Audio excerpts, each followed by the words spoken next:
मेरे प्यारे विद्यार्थियों, आज हम इलेक्ट्रिक पावर विद्युत शक्ति के बारे में चर्चा करेंगे। उनके कुछ सूत्र को भी हम निकालेंगे और उन पर आधारित जो न्यूमेरिकल्स हैं, आंकिक प्रश्न हैं, जो बहुत बार परीक्षा में पूछे जाते हैं, उनका भी अध्ययन करेंगे। इसलिए विद्यार्थियों, एक एक करके आप हमारे वीडियो साथ बने रहिए। धन्यवाद। वीडियो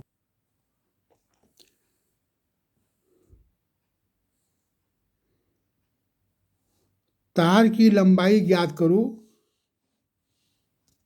तार की लंबाई ज्ञात करो जिसका प्रतिरोध 10 ओम है तथा परिच्छेद का क्षेत्रफल area of cross section 0.5 centimetre square है। तार का विशिष्ट प्रतिरोध स्पेसिफिक रेजिस्टेंस 8 × 10⁻⁻4 ओम सेंटीमीटर है।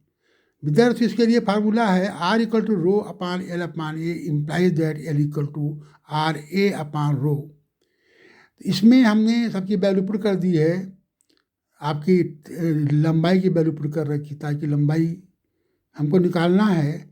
तो उसके लिए हमने R की वैल्यू पुट कर दी है, एरिया क्रॉस सेक्शन की वैल्यू पुट कर दी है और रो की वैल्यू पुट कर दी है और इसको हल कर दिया है।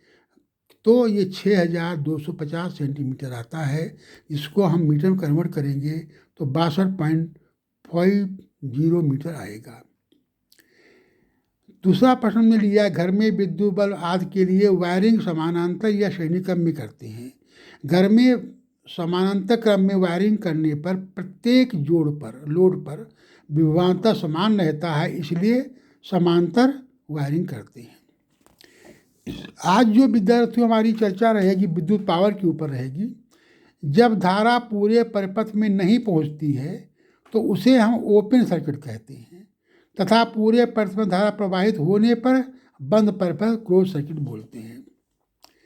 इसकी परिभाषा हमने दी है, विद्युतीय कार्य इलेक्ट्रिक वर्क जिस दर से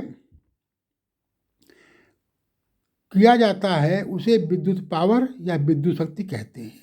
अर्थात विद्युत विभवान P = विद्युत शक्ति = W/T के। W विद्युत कार्य है और T हमारा समय है। लेकिन आपको मालूम, हम लोगों को मालूम है कि W = V Q के होता है। V वोल्टेज होता है और Q उस पर चार्ज होता है और Q बराबर होता है IT के।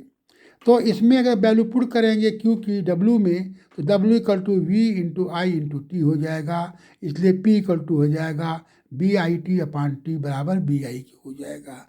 इस प्रकार विद्यार्थियों आप देखेंगे P बराबर होता है W/T के, बराबर VI के होता है, बराबर I² के होता है, बराबर V² के होता है। इन सूत्रों को बहुत ध्यान रखिएगा क्योंकि इन सूत्रों के आधार पर काफ़ी प्रश्न हम निकालते हैं। आगे प्रश्न देखिए, एक बल्ब 2400 जूल ऊर्जा पथ में उपयोग करता है तो उसकी पावर ज्ञात कीजिए।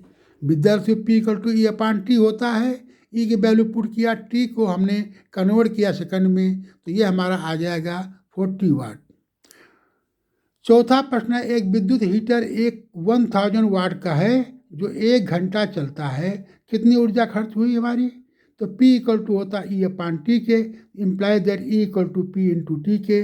1000 × 36 गुणा करेंगे तो 36 लाख के जूल हो जाएगा। प्रश्न 5 है, 60 वाट का बल्ब 10 घंटे जलने में कितनी यूनिट बिजली खर्च होती है? P = 60 वाट है, बराबर 60/1000 से किलोवाट बदल देते हैं और E = P × T होता है। जब किलोवाट को आवर्स गुणा कर देते हैं तो हमारी यूनिट बन जाती है। इसकी वैल्यू हो गई 0.06 × 10 के बराबर 0.6 यूनिट हो गई है। एक इलेक्ट्रिक हीटर पर लिखा हुआ है 3 किलोवाट 220 वोल्ट, अर्थात वो इलेक्ट्रिक हीटर 220 वोल्ट पर चलता है और उसकी पावर 3 किलोवाट की है। गणना करें धारा की, गणना करें प्रतिरोध की, खर्चा कितना आएगा? P = 3 किलोवाट है, ये बराबर 3000 वाट की हो गया। B = 220 वोल्ट है। I = P/B से मान निकालेंगे 13.63 एम्पेयर आएगा।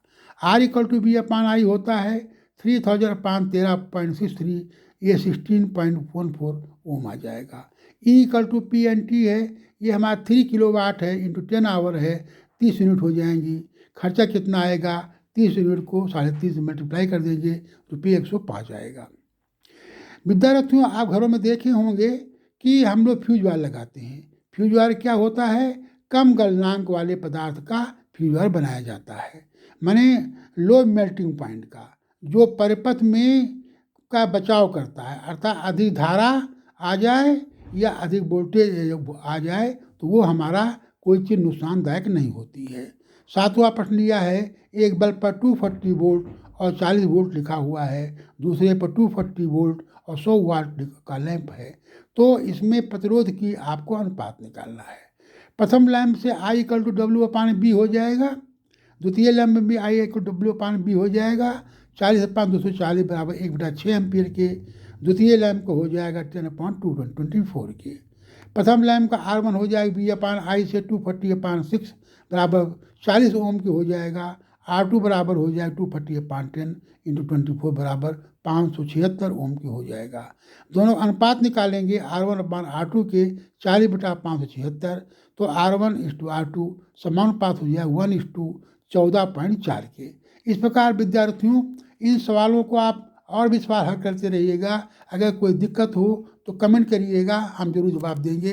धन्यवाद विद्यार्थियों।